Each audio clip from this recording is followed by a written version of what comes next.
binning of the Women's Rights Network in conversation with internationally acclaimed star of stage and screen, James Dreyfus. James, a passionate defender of same-sex and women's rights, explores the sharp contradiction between the reality of homosexuality and the parasitical nature of trans ideology that has gripped online debate and hobbled the arts sector. James Dreyfus. He's well known on Twitter as being a gender-critical male ally.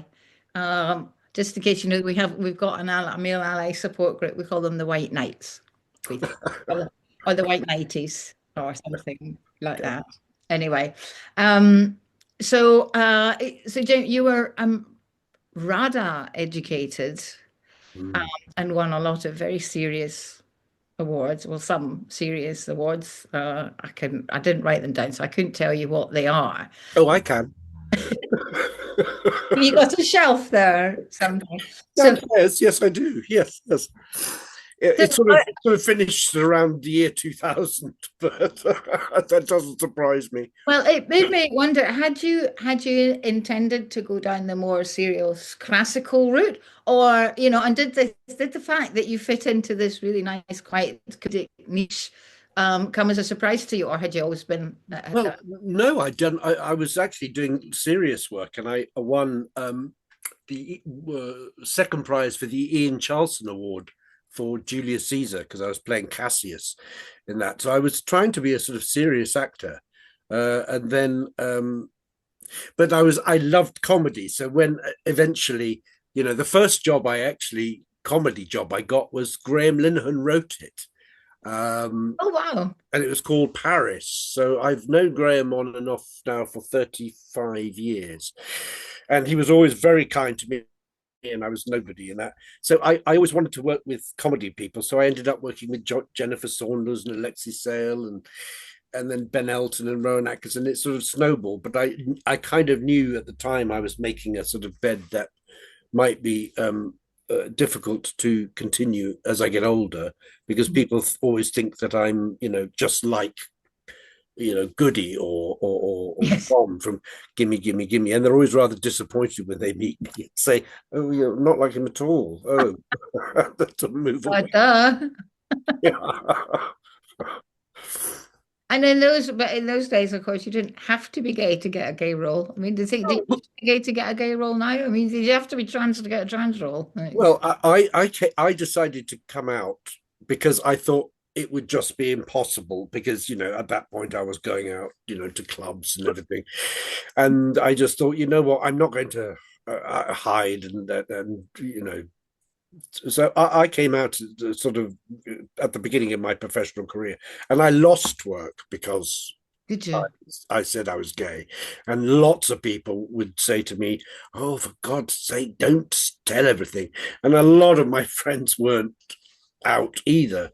So it's difficult to think about that nowadays, because everyone has got so used to, you can't move for, well, I'm going to call it LGBTQIS representation, because it's not gay representation on television at the moment. And when I look back and I think of all the grief I got for playing an over-the-top actor in a cartoon, basically, which is what Gimme, Gimme, Gimme was. I look at television now and think, oh my God, I was, John Wayne in comparison to what's shown now. But times change. I always just seem to have been caught in the loop at the wrong time. But or the right time, or perhaps it's the right maybe eventually maybe the right time. But yeah, but what's been going on the last 10 years hasn't really helped my position. It hasn't, has it? I mean, anybody with common sense. There's so many people hiding from it. I have a friend who's an actress. I shan't mention her name because she keeps quiet about it, but she does regale me with tales of how difficult it is in fashion at the moment. It is. And I can't,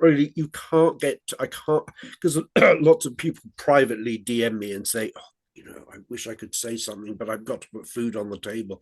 And there's a part of you that thinks, Yeah, I get that. I mean, I get it. Because this is not something you can just dip your toe into, No. but you've got to get fully in the shower. I mean, and stay there. No point in saying something then running away. So you either get yourself wet and you go all in, or you just keep quiet. But now I think there are enough of us and enough evidence and enough, for the CAS report and everything that's happening. I think if anyone, the time was right to speak out, it's now. No. Yes. And I'm slightly frustrated that we're still, a lot of people are still sort of dragging their heels. Although at the same time, I also understand it's very difficult, especially in the arts. What I quite like to know is it appears that you were interviewed, can't remember who by, was it Radio Times, and made a comment. I don't know if it was a comment or whether you were asked a question about it. But you said something that was then published in support of the lovely, the fragrant JK Rowling. For which you were then castigated, set upon, and the rest is almost history, or your history anyway. So I kind of know what inspired that, what happened before that, what led you up to that and that decision to speak. Well, actually, I have to give all credit to Graham Linehan, who wrote to me on Twitter and said, "Look, will you sign this letter?" I don't know whether you know about what's going on. And I kind of did, but didn't really. I hadn't looked into it very much. And he said, "Will you sign this letter condemning the appalling abuse that JK Rowling is receiving?" And I briefly did some research and I read what JK had said. And I thought, of course I will. This is just disgusting what's happening to her. I mean, have these people not read what she's written? So I signed it thinking, everyone will sign this. Everyone will sign this. And then quite soon afterwards, I was asked to sign a letter asking Stonewall to debate because their position was no debate. So it was those two things in conjunction. And I woke up the next day to find out that not only had very few people from my acting community had signed it, but I was branded transphobic immediately.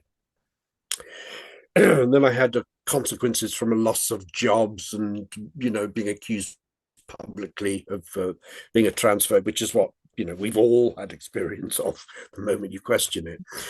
And that's when I sort of thought, oh, I cannot believe we are where we are now.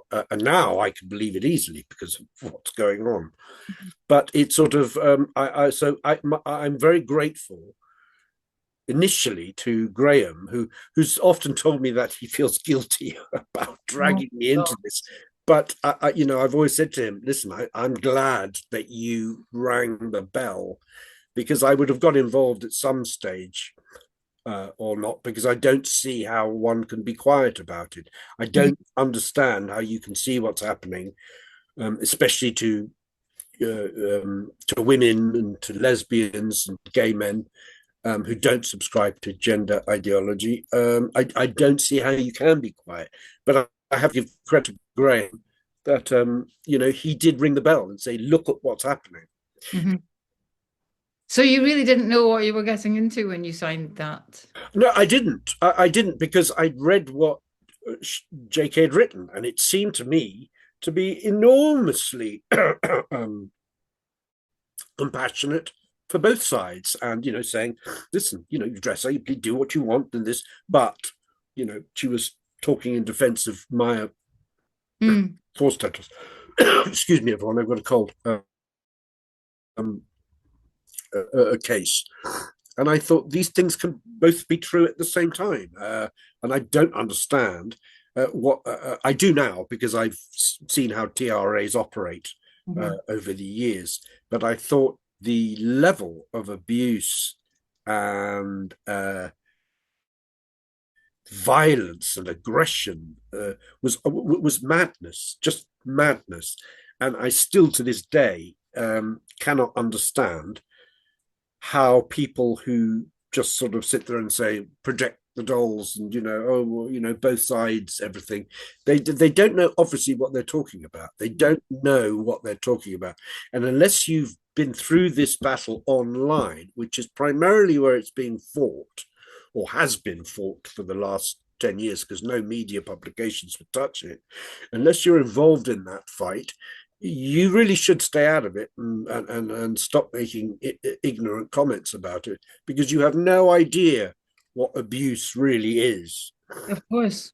Or harassment or attacks. I'm still gobsmacked. I don't know if you saw it, but the famous, infamous Robin Moira White, after being challenged to the Houses of Parliament by myself and Kate Harris from LGBT Alliance, put out, a little video. It went everywhere. I don't know how popular it was, saying that he'd been attacked by it.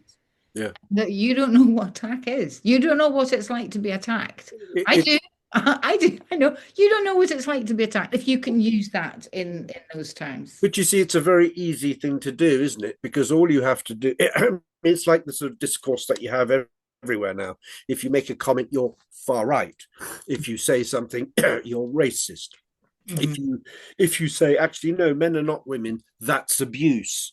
Yes. That's hate. Well, it's not. I see a lot of comments saying, oh, I put this post out and the amount of abuse and hate I received means I turned off the comments. And if you look through the comments, you find no abuse, you find no hate. Yeah. All you find are women saying, actually, please, would you just stay out of our spaces? Yes. So it's very easy to weaponize these words, because how can you defend yourself if someone says to you, you're a ist or you're a phobe? It's a very difficult thing to respond to, and of course it's the laziest and easiest form of attack. Defense, the attack is the best form of defense. But I think we're getting to the stage now, hopefully, where these words have kind of lost their meaning, which is in some way good but also some way bad, because when real homophobia or real racist thing, it's sort of the boy who cried wolf. It is, of course. Not going to take it as seriously. So I think it's a very dangerous game they're playing. Well, and also, that Nazi is not a word that should be bandied around the way it is by people that clearly don't know what the Nazis were responsible for. I mean, you look at groups like Antifa, and they say, yes, but they're called anti-fascists. They're called, and you think, well, don't be so stupid. Look how they behave. They're behaving like the new brown shirts. these people want trouble. They're not anti-fascists. They are the fascists. No, but the name says, and you think, well, what can you? I mean, how do you respond to that? Well, it's been used to their advantage. So all this idea, and it's quoted ad infinitum by the people, politicians, and all sorts, that this is the most marginalized and victimized community. And I want to say, did you ask anybody what the stats are on that? How is that somebody said it once and now it's just repeated?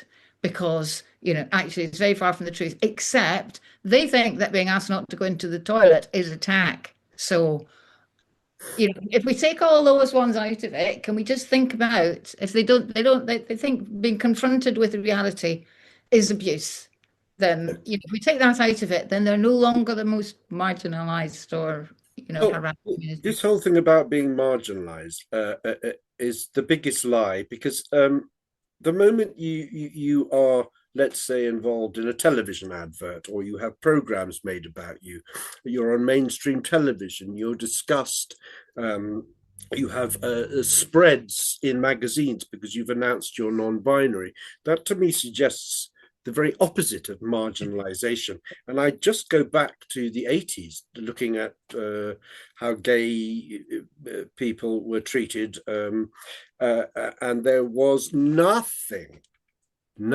positive anywhere. And that was true margin. Trying to leave a club without getting punched in the face. Mm-hmm. That was your main objective. Try to stop people calling you the worst words on the planet. That was the objective. And you know something, we didn't approach fighting for gay rights with threats and say to heterosexual people, you are homophobic if you don't sleep with us, blah, blah, blah. So I think the whole approach it has been marked by, number one, a complete lie about being marginalized. Oh, we just want to live our lives. Well, okay, yes, I'm sure some of you do, but your main vocal leaders in this are all act the same way. Attack, attack, attack. And if you go through the timelines, they all say the same thing. It's always women, bitch, this, you know, it's all been attacked. And I'm sorry, but 10 plus years ago, nobody considered it their right to enter women's spaces just like that. It was not a thing. And you didn't feel that you were being singled out for not being welcomed into a women's single space, did you? You know? Well, I mean, it just wasn't. I mean, okay, in gay clubs it happened. The drag queens used to use. Yeah. I mean, when they talk about trans, you know, we've always been there. No, what was there was actually, you know, drag queens or gay men who love dressing up in drag and walk down the street. Yes, they've always been there, but now they're reframing this as trans. In fact, transsexuals back there wanted absolutely nothing to do with us. There were numerous programs of them saying, no, we're not, don't confuse us with gay people. Please don't, we're not gay. The Beaumont Society, for example. So this whole thing, this is why I think they're so keen to have this trans umbrella, because the wider they make that umbrella, the more people can now come. So now when you look at the ridiculous acronym, LYZT plus, you have to look at it and go, well, who's this plus? What is this plus? Basically, you're saying, and if you're going to include people who say they're non-binary under the trans umbrella, you're basically saying anyone. You are. Anyone can now legitimately invade women's spaces. And I think that's wrong. And people say, oh, it's always been like, no, it hasn't always been. It hasn't, no. There were spaces where, you know, gay men congregated together. There were spaces where gay men and lesbians congregated together. There were spaces for lesbian, gays, and straight people that congregated together. And, you know, it's well known that, you know, gay people used to refer to each other as she and refer to lesbians as he. You know, it was a joking, coded way of communicating.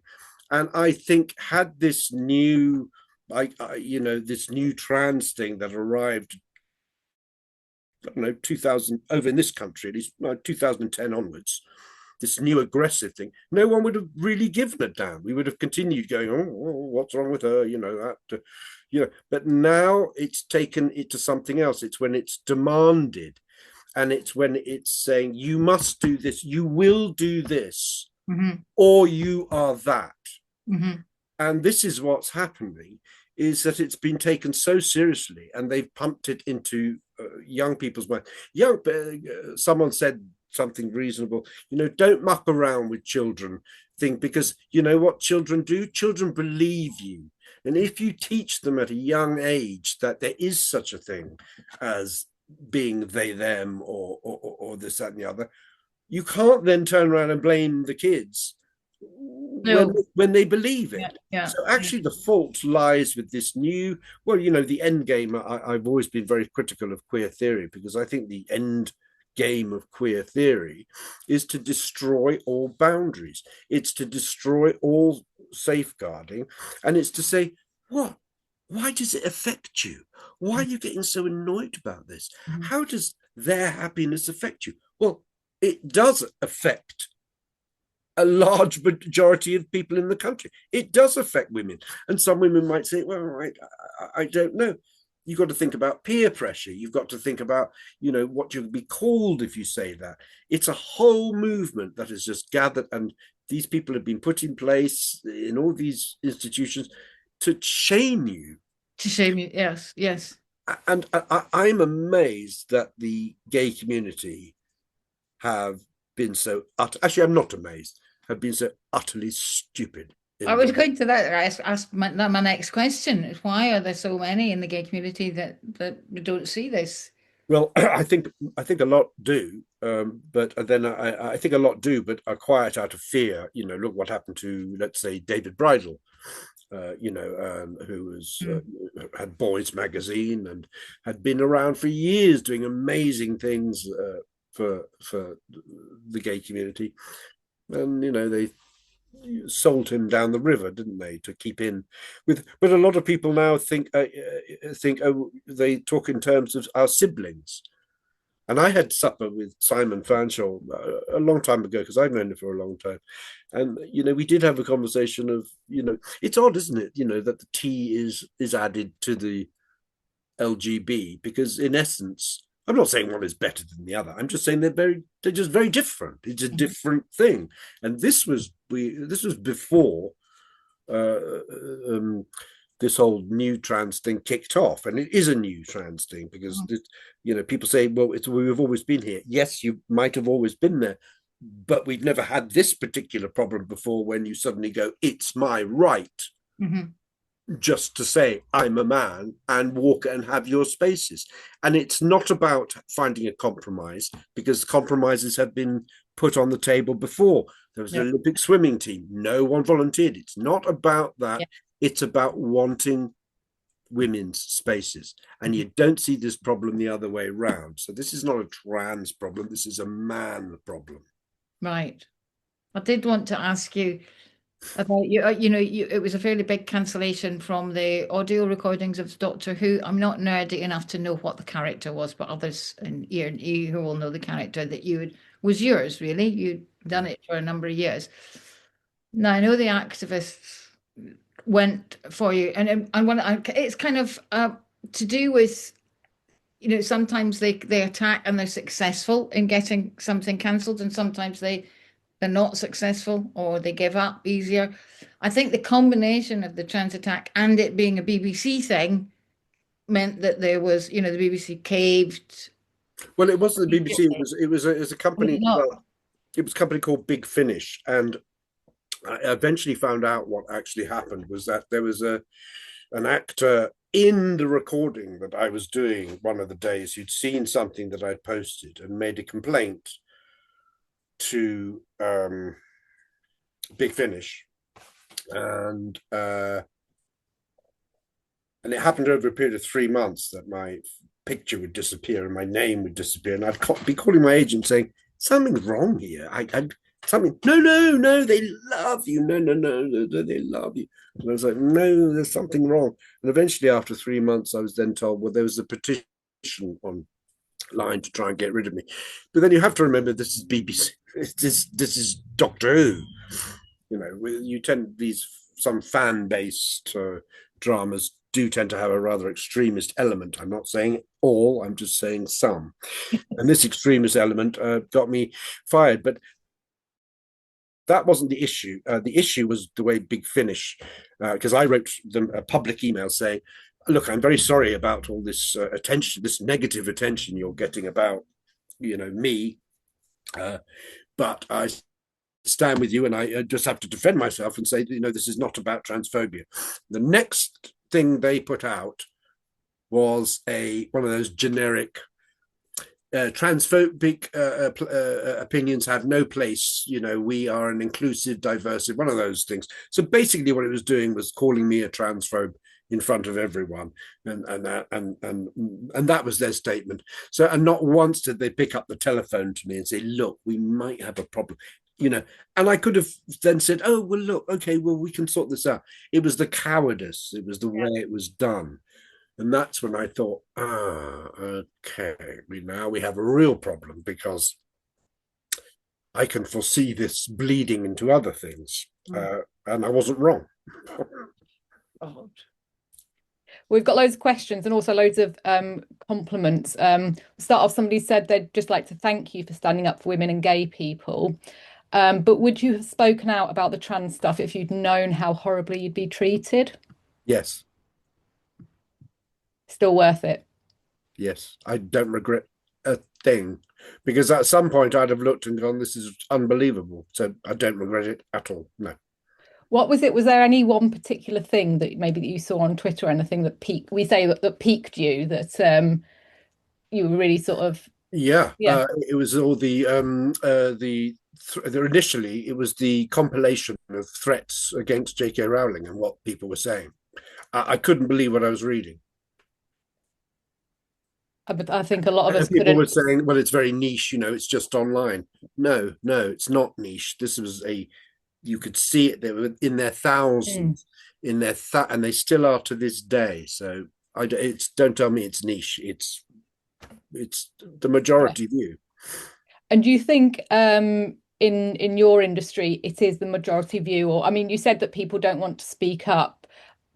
Was your agent supportive in the end, or are you still with the same agent? Yeah, they've been very supportive because they know that I haven't.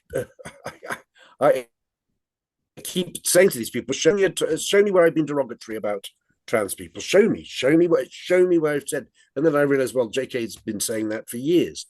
No one's ever been able to produce anything. And they say things like, well, your whole timeline is transphobic. But if you're coming from a position that people cannot change sex, and you don't believe men should just be allowed to say, I'm going into a woman's space, you are by default transphobic.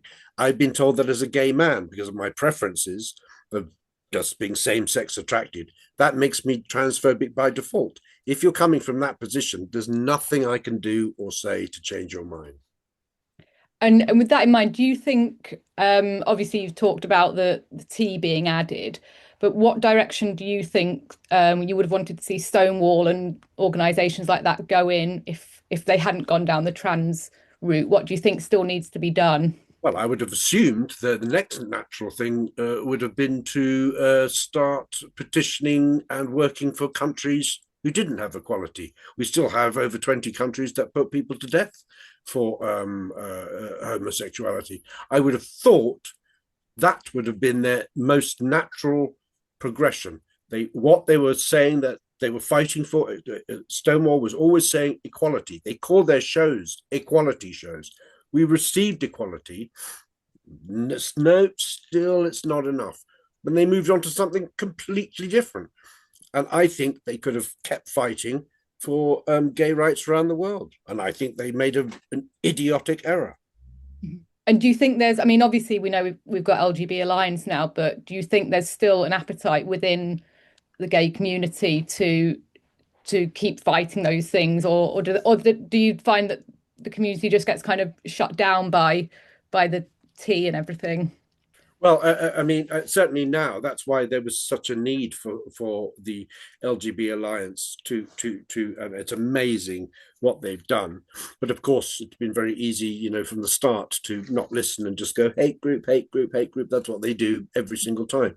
But no, and now we have LGBT International. Now we have all these countries, because I've been seeing a huge swell of support for gay people who fought over the years for our rights, and who write things like, I can't believe what pride has become. I can't believe what these people are now doing in our name. And what they're doing is destroying all the good work that has been done. And we've gone back 40 years in 10 years. And is there any kind of pushback? I mean, as I say, you said that people are sort of afraid, understandably, but do you think it is gender criticalness, or whatever, is gender criticism, is it becoming more prevalent among gay men or not, or is it? Well, I'm getting the sense very much so, especially America. America is starting, and also Canada. They're starting, there's a huge movement going on. There's, I see more and more gay men every day saying, not in my name, not in my name, not in my name. And but then I see a lot of people saying, you gays, look what you're doing now. And this is my worry, is that if we don't separate from the TQ now, if we don't make it very clear that we don't walk hand in hand with the TQ, there is a terrible, terrible chance that we might go down with the TQ. And a lot of us are saying, these people do not speak for us. No, we don't want this taught to young children. We don't want men to walk into women's spaces. We don't want women to be treated in this fashion. So we have to make a stand, and we have to make a break, and we have to make it very public. Otherwise, the danger is, when they say, oh, they'll come for you all. Yeah, if we remain tethered to you, they might well come for us all. This is why it's so important to draw a line in the sand. And I notice, and I know that we're all really grateful that you talk a lot about, men as the threat to women. But have you had, what, if any, impact are women who identify as men having, who identify as gay men, are they having any kind of impact in the gay community? Is there, what happens what do gay men think about that? Does it have the same, maybe not the same physical impact as maybe men in women's spaces does, but how does it impact your community? Well, for a start, I don't claim to be part of a community. I haven't been. I don't use that world anymore. I didn't really when I did it very briefly. I went to the Black Cap and the Mud Club. That was basically it. So, and I've never felt particularly a community from it. I found it a very scary, judgmental place to be. But I don't know. I mean, I just know that. Men wouldn't have a problem with it, wouldn't have a problem with it. That's not the issue. The issue is the men going into women's spaces, not the other way around. Because I don't see lots of women it gets so confusing, women who think they're men wanting to go into men's spaces. That's not the threat, is it? So that's not really the point, which is why I say this is a men's issue. This is very much a men's issue of why would you want to? Good men, there's a phrase, I can't remember, it's a wonderful phrase, good men step up so bad men stick out, or something like that. And I think that's so true. There is such a thing as safeguarding issues. There is such a thing as thinking about children or your daughter first, and I think that's what we've got to get back to. We once knew all this. It was taken as written, but not anymore. I think somebody's just said the phrase, I think, is good men stay out so that bad men stand out. That's exactly. Thank you, Joe. And it's worth remembering. Now, obviously, I'm sure that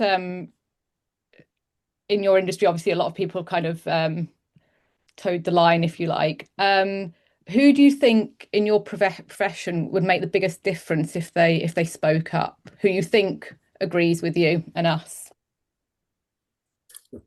Well, I know who does, but I can't say it, obviously. No.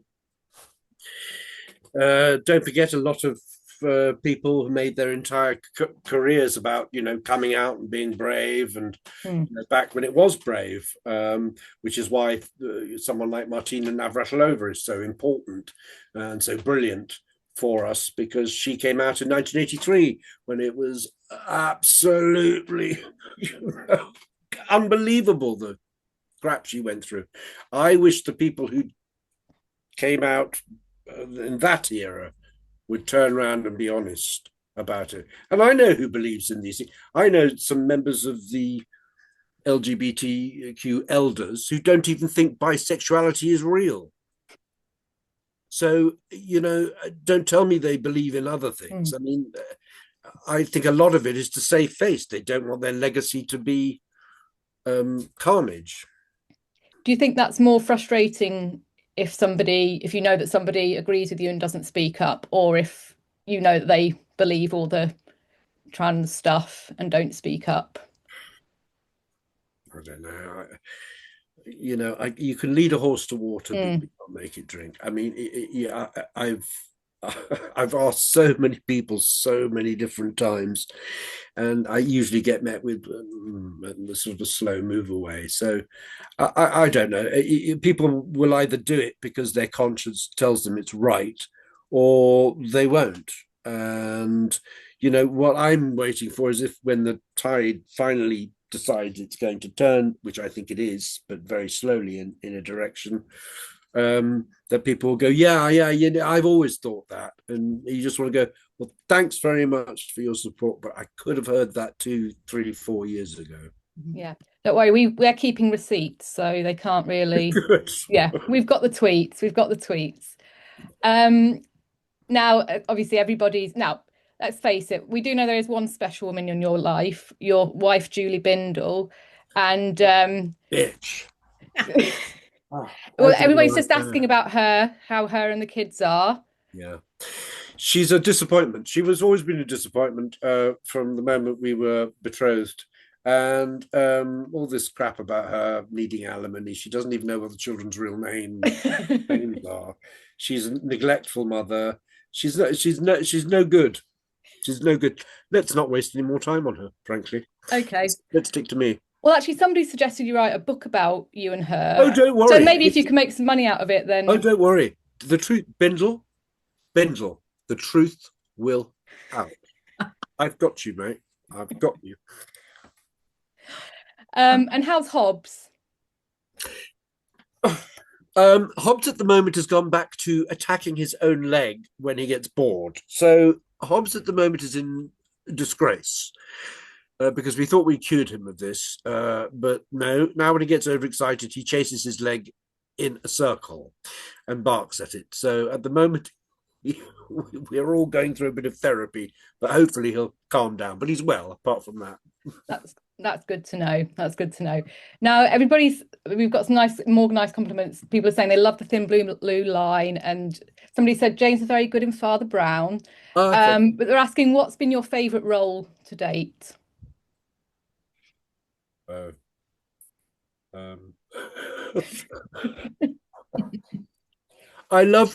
tell you what I love doing. I did a production of Candide at the Chocolate Factory about, 12 years ago. And it was a sort of great big cast full of young people and everything. And we had a blast. And we all shared a dressing room with a sort of shower curtain down the middle, one side for the boys, one side for the girls. And we did Candide for about 3 months. And we had an absolute blast. And I think those sort of ensemble plays I enjoyed the most. But of course, a handful of people saw it. But for me, that was fun. Is there a role you'd really like to play? What's your dream role, do you think? I'd love to play. Do you know the film Scum? It's a terrible thing to bring up. There's a horrible character in the. I'd like to play really nasty. I'd love to play really nasty characters. And there's the guy who runs the Borstal in the film Scum is this very religious, very evil sort of person, very English and very right down the line. I'd love to play something like that, but I don't suppose we'll see characters like that with who's running television at the moment. We might have to wait 10 years. It does feel I like don't think my chances of being on television at the moment are particularly high. Put it like that. Well, you never know. Talking about that, we've got some members who asked me. One member said she's got an actress in the family who wants to audition for the Harry Potter TV series, but is terrified of what it would do to her career. What advice do you have for young actors just starting their careers, particularly in the backdrop of everything that's going on? Oh, I see. Do you mean in pertaining to? Yeah, and certainly. People being I know that I've seen actors recently established actors who have taken roles in the Harry Potter TV series, and they felt they have to apologize on Twitter and do the whole trans inclusivity statement. Do you think there can be an impact on an up and coming actor's career if they take that kind of role, and what would your advice be? Well, I mean, the advice to put your pronouns in your CV and on your bio, what was it? 7 years ago online came from agents and casting directors. So that might have changed now, but it's very much still, but you see, the trouble is, all you've got to do is be part of a job. And they, on the day one, they'll do a test by saying, all right, everyone, let's all sit in a circle. Let's do a pronoun circle. So you're either forced to do it, to participate. And if you say, actually, just call me James, you're a goner. So it's not a question, it's a test. It's a purity test. So I'm afraid a lot of young people, if they want a career at the moment, will just have to suck it and see. I'm really sorry to say that, but I think so. Is it, and generally, have you got any tips for up and coming actors anyway, without considering that sort of that tricky thing? I don't just know. Keep at it. Take anything whilst you can before AI takes your job completely. I mean, I wish I could be more optimistic at the moment, but I can't, honestly, because it's all looking so awful. There are people, and there are American agents fighting at the moment to represent an AI actress called Tilly something, and they're fighting to represent her. So you just have to look at it and think, okay. So good luck to you, but I can't give any advice more than that. Well, is there anything we could do? I mean, a lot of people are saying they want to see you in more things. Well, that's not other than going to see you when you're in plays and things. What else can we do? Well, there's nothing I can do. I mean, we're we're at the bottom of the ladder, the actors. You can't call up and say, "Excuse me, that job. I want that." It's like Narinda Kaur the other day. Outraged that she calls up to ask whether she can be on Strictly Come Dancing. I was outraged when she was told no. It doesn't work like that. You've got to be asked. So, much as I would love to be on television until there's a sort of regime thing or a mood shift, I don't personally hold out a lot of hope for that. I mean, my hope lies in sort of independent movies and, a theatre and things like that. Well, somebody here suggested you make a great Bond villain, so you never know. I think I'd make a very good Bond villain. I think I'd make an extraordinarily good Bond villain. And somebody else has suggested Director General of the BBC. Maybe that's one role. Maybe that's. Can you imagine how fantastic television would be there if I was Director General of it? I mean, there would be a reason for the watershed. Definitely. That's what we need, a reason for the watershed. I think so.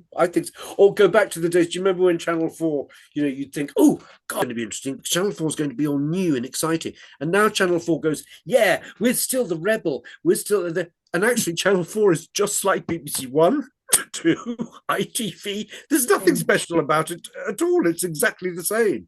So I'd love for there to be a renaissance at some point.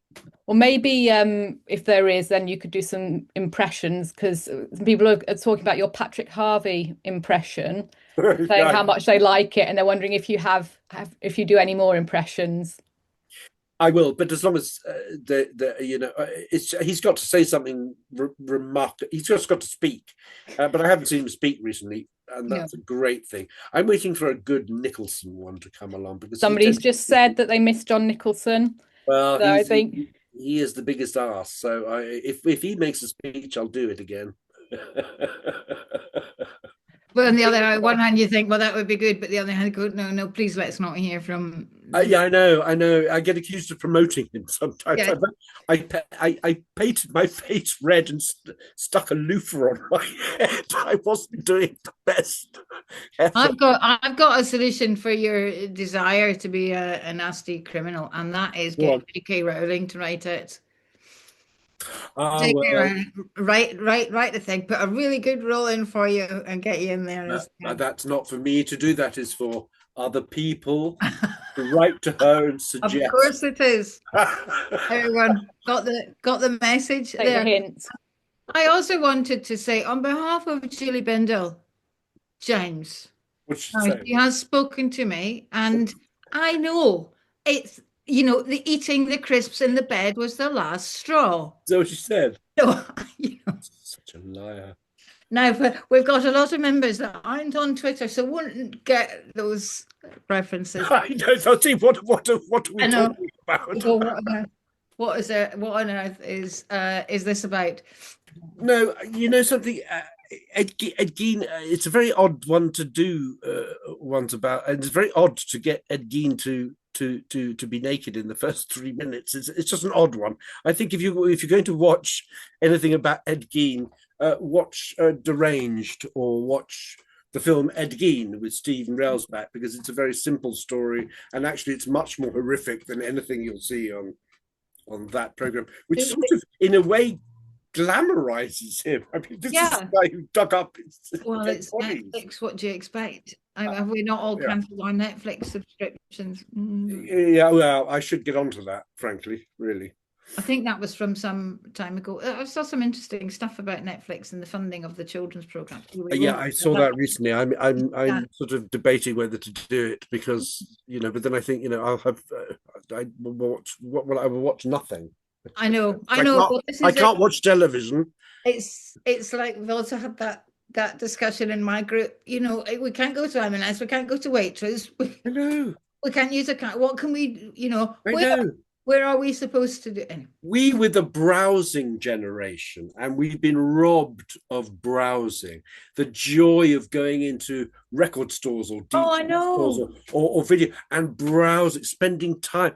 All that's been taken away from us now, and I feel, God, you know, I just have this urge to go out and browse, and you can't do it. You can't do it anymore. There aren't the thing, but also everything is the same in every city and every place. It's exactly the same. Waterstones is the same with the same layout. Not that I'm suggesting we go and shop in Waterstones, God forbid. No. Look, we're closing moments. Thank you very much. You've done, you know, remarkably well to keep up with it. But so we saw you, a number of us saw you in the Royal Appointment around your tour around the country, and we thoroughly enjoyed it. And a number of us met you also, me amongst them, outside the pub in Richmond, which was a really lovely summer evening and very enjoyable. It was the day, I seem to think that England football, did they? Yes, it was. Won the semi-final? Yes, it was. Yeah, so that was fabulous. What's next, James? Have you got anything you can tell us about, or? Okay. It's like that. Well, I'm afraid. Yeah, will you keep us appraised of anything that's going on? Yes, if anything happens within the next 17 years, I will let you know. I don't in my lifetime, please. Yeah, it would be nice, wouldn't it? And also in my lifetime, it'd be quite nice. Yes, I will. Of course, I'll let you know if anything happens. But that's good. Well, fingers crossed for you. We'll do, you know, everything we can. At the same time, I would hate to be going along and showing huge women's rights support. Why shouldn't you? But embarrassing you in front of your colleagues. So I don't know how your fellow actors reacted to. Did they notice anything? They were quite jealous. They were like, really? Who are those people? And I said, they all come see you. And I'm like, yeah. Like, they're all a bit like that. Which I didn't say anything about it. I mean, yeah, I know. Yeah. And by the way, I thought it was fabulous. I wasn't expecting to like it. Yeah. A lot of people said that. It sort of won you over quite slowly. It did. It was so many little interesting tidbits that got me in. I loved the way it was produced. It was super. So thoroughly enjoyed it. James, we're going to say goodbye now. Thank you very much. We'll let you off with 2 to 3 minutes to go. Thank you. It was a pleasure. It was really a pleasure joining you, and thank you to everyone who's watched tonight. And also, I'm sure there were ladies out there who I met in the pub after the show as well. You know who you are because there were pictures taken. I have photographic evidence of all of you. But I really appreciate you listening in tonight, and it's been a real pleasure talking to you. Well, thank you very much for giving us your time, especially when you're feeling a little bit under the weather. So I think you're getting a round of applause now. Oh, am I? That'll be silent, but I'm sure there's a few faces that you can see. Shouldn't we be doing this? Yes. It's all right. a lot easier than the but thank you very much. All the best. Our love is with you, and keep doing what you're doing. And I will.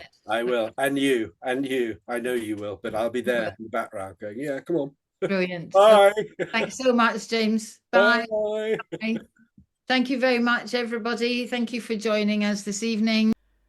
Don't forget to subscribe to our YouTube channel and tap the bell to make sure you don't miss new content. Sign up to our newsletter at www.womensrights.network, and if you're interested in becoming a member, click on the Join Us link.